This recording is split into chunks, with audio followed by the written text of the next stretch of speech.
John Lennon and their son Sean when an earthquake struck. An eerie coincidence. And now joining me is Yoko.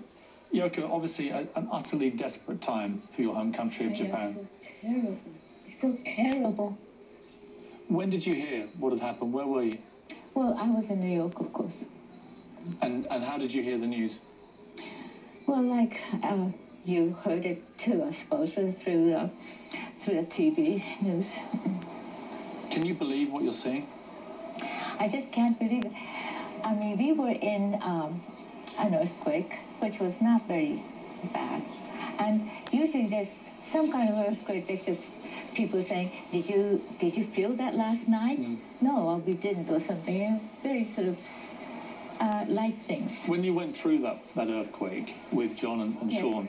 That was not that light, no. What did it feel like? Oh, I was so scared, and so I immediately went into a closet, which is like an open closet, and I just held Sean like this, you know, and was closing my eyes and going Nam-myoho Renge-kyo, which is like a prayer. It was a natural thing to do. And afterwards, John was saying, why did you go in the closet?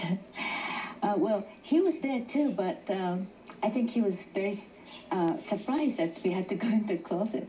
But was it a very powerful experience? For those who've never been in an earthquake, I was in a very minor one a couple of times in California. You get them quite regularly in somewhere like Los Angeles, and it's scary. I mean, mine totally lasted scary, 10 totally seconds, scary. But you feel like the world's ending when these things happen. Well, what was it like for you? Yes, that one's pretty bad, and so my body, because it remembers it, so each time I remember it, my body goes a little bit stiff, you know, and Obviously the earthquake that you went through pales into insignificance compared to what we are now seeing. This is one of the worst earthquakes in history. I think so. And the devastation to your country. I mean, do you have family, friends there? Are they all okay?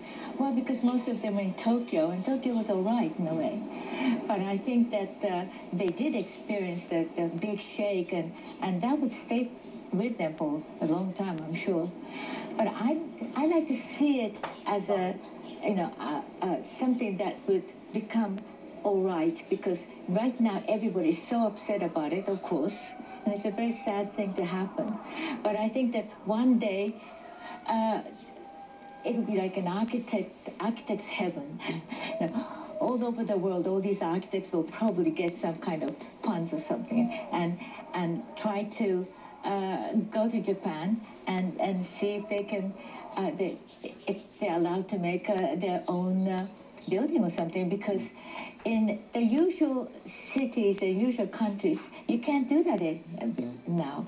But Aldous Huxley was saying, you know, that the future cities are like this or something, and we still don't have that kind of country. I mean, tell me this, you know the Japanese people a lot better than most people because you're from that country. Everyone's been struck by how calm they have been in the face of such a calamitous disaster. Is that very much the Japanese culture to react that way? Well, they're not violent people. They're innately calm kind of people, and also they're very resilient. And I think that I've experienced the Second World War, and after the war, I went back to Tokyo from where I was evacuating, and the Tokyo was like flat, totally flat, from being bombed. But well, it rebuilt it. Somehow they have the energy and the courage and the wisdom to rebuild it. And I think that that's going to happen now again. What is your message, Yoko, to the people of Japan? You're obviously one of the most famous Japanese people in the world. They would want to hear from you now as some form of comfort. What would you say to them?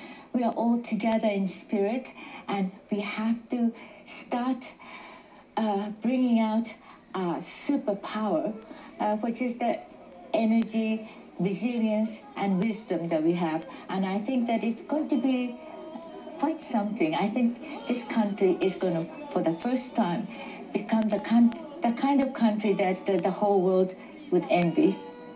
You've been very active in the last few days in encouraging people to donate to the Red Cross.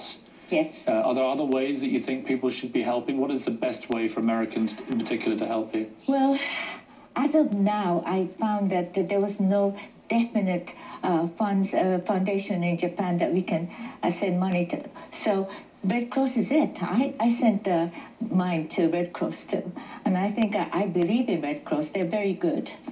So as of now, it is Red Cross, I think. I mean, when you watch these scenes, Yoko, finally, I've never seen anything quite like this in my life. People are going to struggle to keep hopeful and positive there, aren't they? We definitely have to become... What's interesting is what you said about the aftermath of the Second World War, because the Prime Minister of Japan said that this was the worst attack on the country really since the Second World War in terms of the devastation. It's very similar, and we did recover, and in an incredible way, and I'm sure that we will too this time. And I think that it's a kind of challenge that we're given now. Well, it's a very big challenge. Yeah. Nobody wants this kind of big challenge, but, well, with a big challenge, I'm sure that some big, beautiful result will happen. Yoko Ono, thank you very much indeed for coming in. Thank you.